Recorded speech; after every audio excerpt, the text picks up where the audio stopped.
Hello, everyone. Tom Bellotti, most famous person you've never heard of. Welcome back to my blog. The longest bridge in the world. Now, the bridge that it takes to get onto Rikers Island is not by far the longest bridge in the world by length, but in the time that it can take you to cross that bridge to your freedom is incredibly long. And you've got people that are incarcerated without being charged officially with a crime that are doing in excess of 3 years in there, even though everyone has the right to a speedy trial, but it's never enforced because the people do not know how to manipulate their way around it and enforce their right to a speedy trial. And that is some of the information on top of a few other little hints that I'll be giving shortly here, on my blog. Now, when you enter the courtroom, you're basically entering the land of make believe. They blatantly tell you several lies while, basically they're, in retrospect, they're pissing on you while telling you it's raining. Now, some of the major lies that they're telling you is, for one, the separation between church and state. Now, most courthouses that you go to have a big sign behind the letters stating, "In God We Trust." Well, if there's a separation between, religion and state, why is God We Trust inside a state-fund organization like the courthouse? Also, no person is above the law is another lie that they blatantly tell you. People that enforce the law are the ones that are basically above it. They have employed immunity, which basically means they don't have to follow the same set of laws that the rest of us citizens have. But if you work for the state, such as, judges, police, prosecutors, public pretenders, basically any people that work for the state, even clerks, they have what is called employed immunity, where they can basically violate your rights, and as long as they're acting in their professional capacity, they get away with it. And unfortunately, it seems like something that is on the precipice of being abolished. A couple of states have already made, they've gotten rid of employed immunity. They've done it here in New York City. They've done it in New Mexico.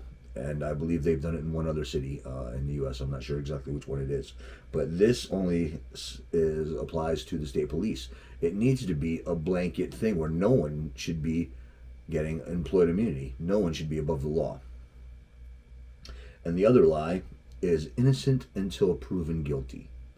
Now, that's what they keep telling you. Innocent until proven guilty.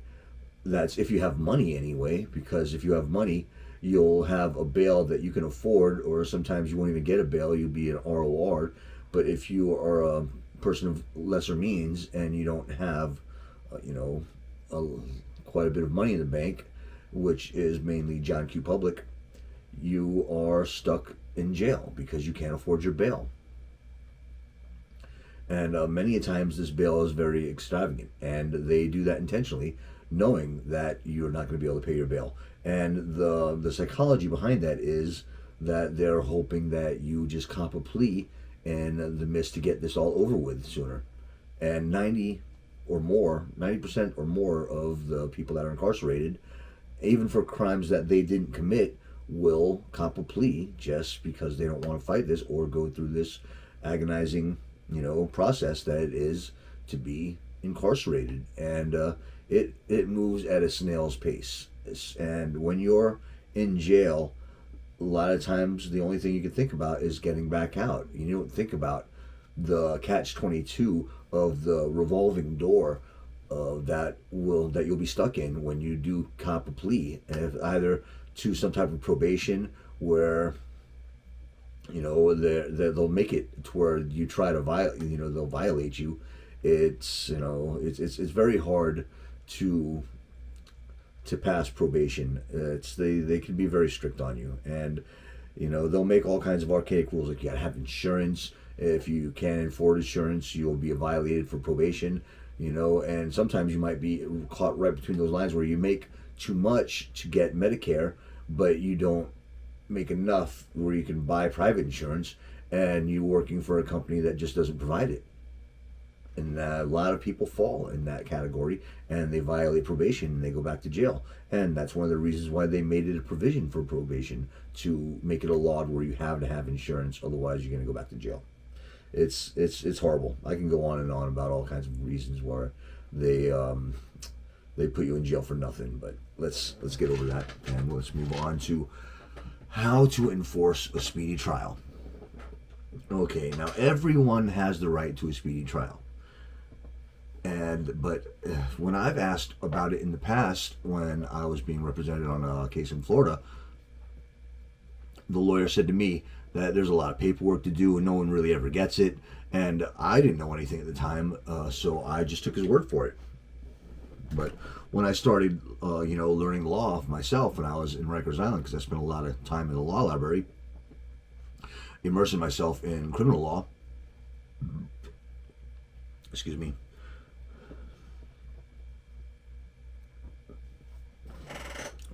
Water.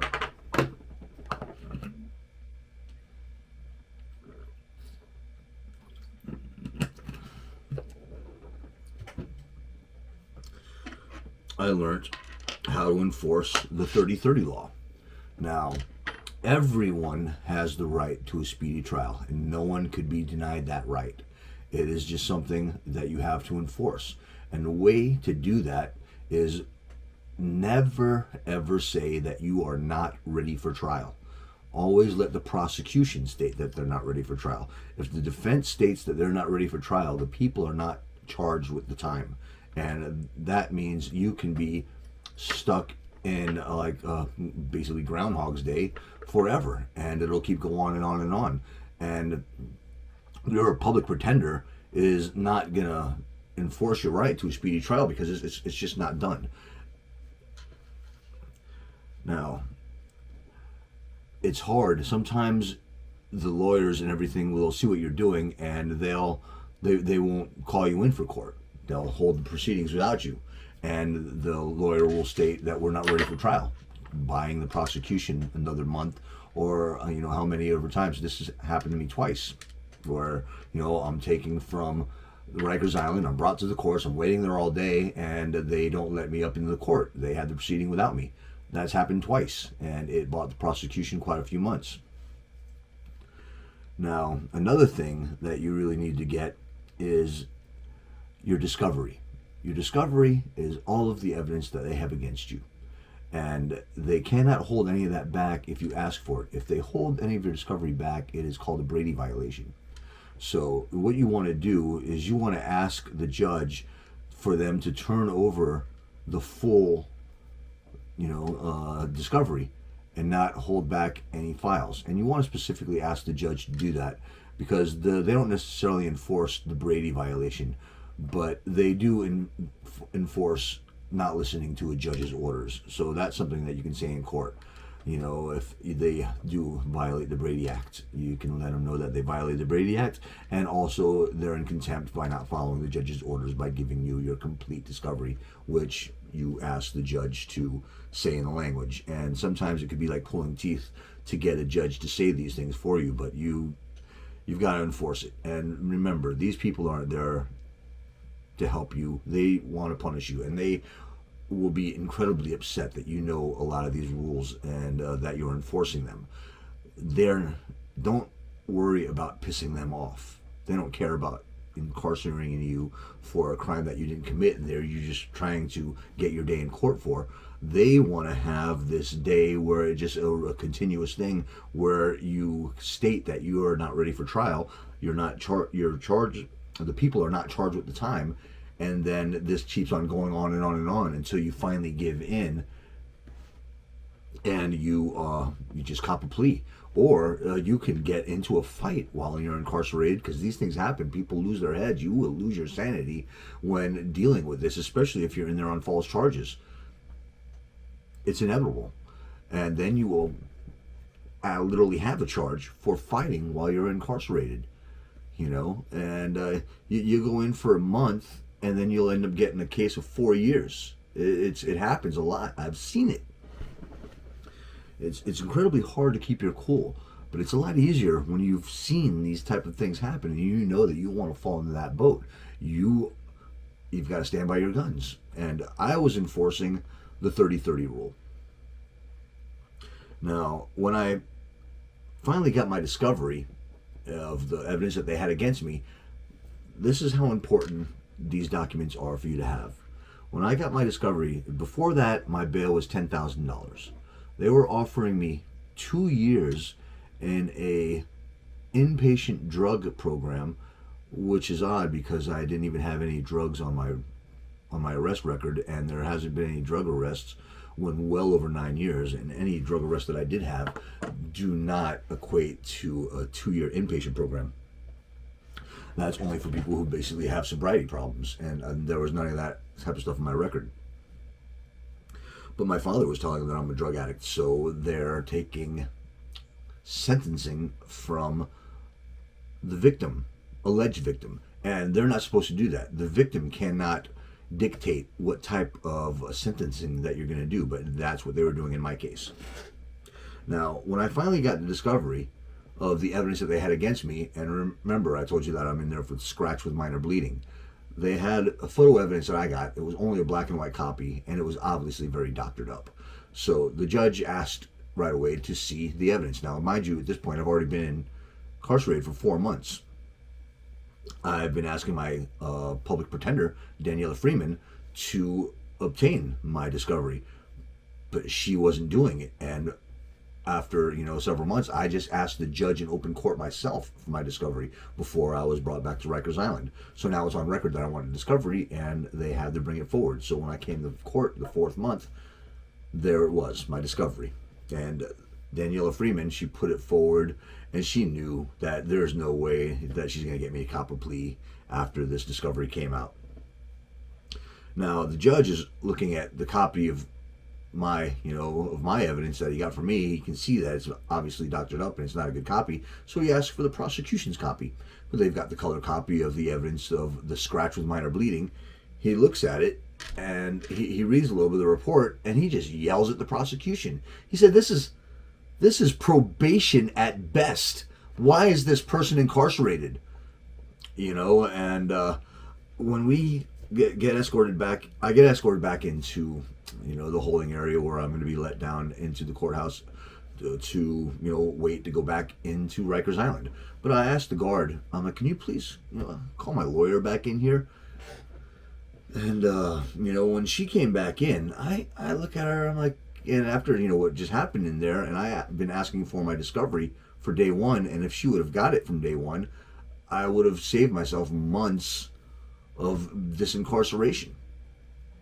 And I asked her, I said, why is it like pulling teeth with you to just get you to do what I ask? And her reply was, well, I'm the lawyer. I couldn't believe my ears. I just stopped, and I looked at him like, you do know you're speaking to an educated person over here, and that's your reply? You sound like you're a 12-year-old girl in preschool. Your reply is, I'm the lawyer? My discovery just showed that they have no evidence in here to hold me and incarcerate me. And the whole time you're just trying to get me to cop a plea and get me to take an offer for an inpatient drug program, and you never even bothered to ask me if I have a drug problem. It's just insane.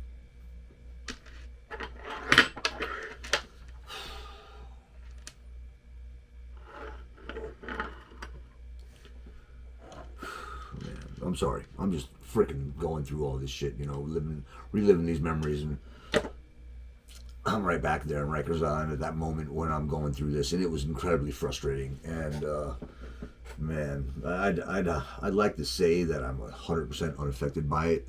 I like to think I'm stronger. I've educated myself a lot more on the judicial system. Unfortunately, I had no choice but to do so, and I'm hoping that I can just pass on a lot of the things that I've learned to, some people out there that'll eventually see my videos, and this will help them.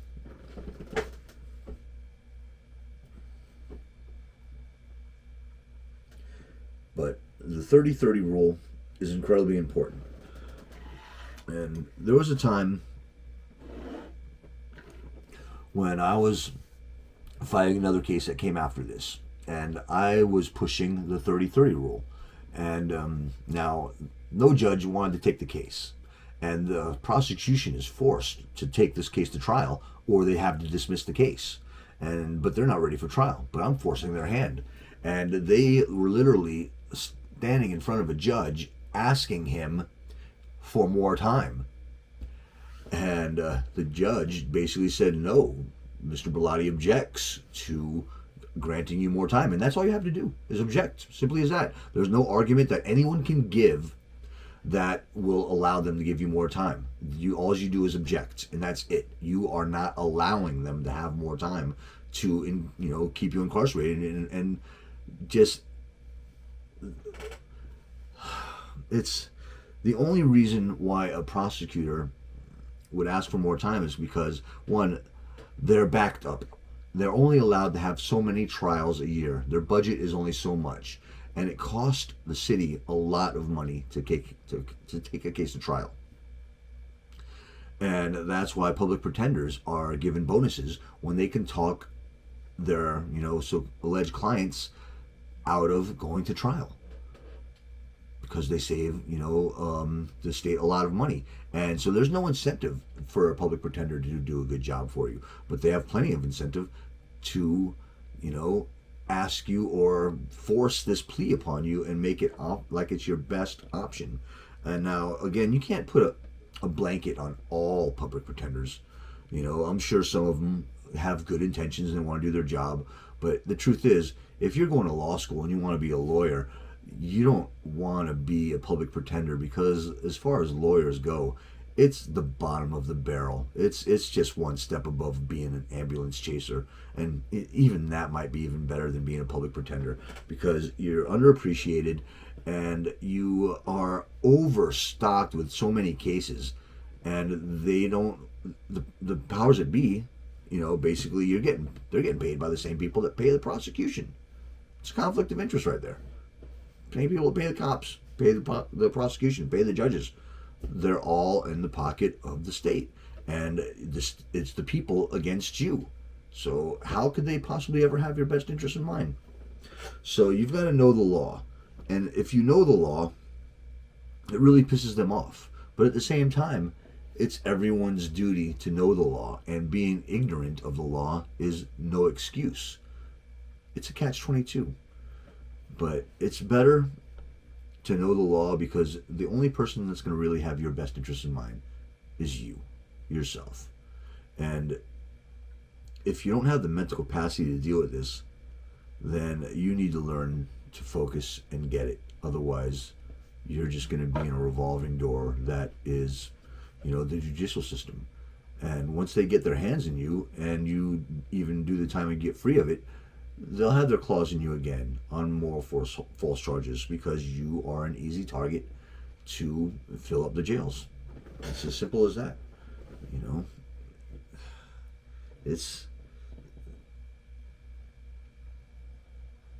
And the system is not broken. It's intentionally made like this. This is the way that it's supposed to be. Nothing is broken at all. You hear people say it's broken, it's broken, it's broken. No, this is a finely tuned and well-oiled machine, and it is in doing and succeeding at its intention, which is basically incarcerating America. We have 5% of the world's population in our mass of the people that live in this country, but we hold 25% of the world's prison population. There's something greatly wrong with those numbers. And at the same time, they say this is the freest country in the world. But you get locked up for basically nothing. Because the prison industrial complex makes a great deal of money. The police unions make a great deal of money. There's a lot of stuff that revolves around the prison industrial complex.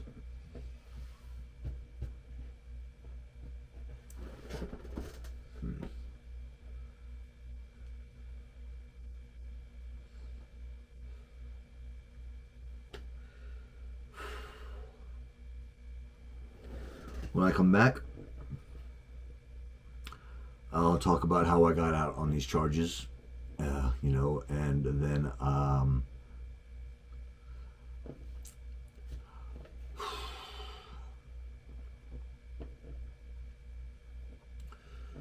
next week, I'll talk about how I got out on these charges. I was finally released from Rikers Island. And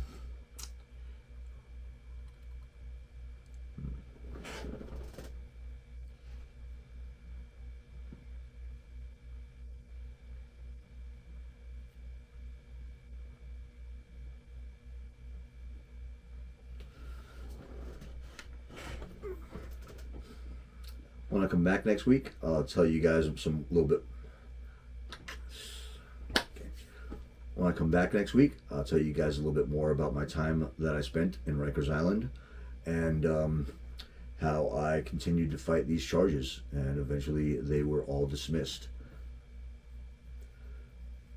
So I hope I was able to, convey the importance of how to enforce your speedy trial. If there's any questions about anything, if there's something that's not clear to you, please leave a comment, and I will be sure to get back to anything that has to do with the subject. And I hope everyone has a good one, and I hope that this helps shake the system down. If everyone that got incarcerated for false charges enforced their right to a speedy trial, the system would fall on its knees. They could not possibly, take everyone to trial, and the system's already backed up. So there's no way in the world that they would have a courtroom open for you in time for them to oblige for you and your speedy trial. They would just have to dismiss it. It's called the 30-30 law.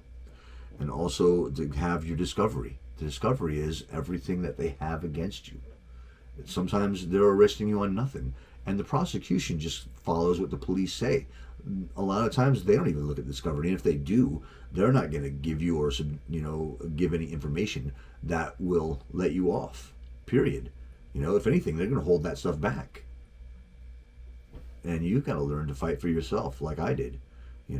Become strong. Don't be a sheep.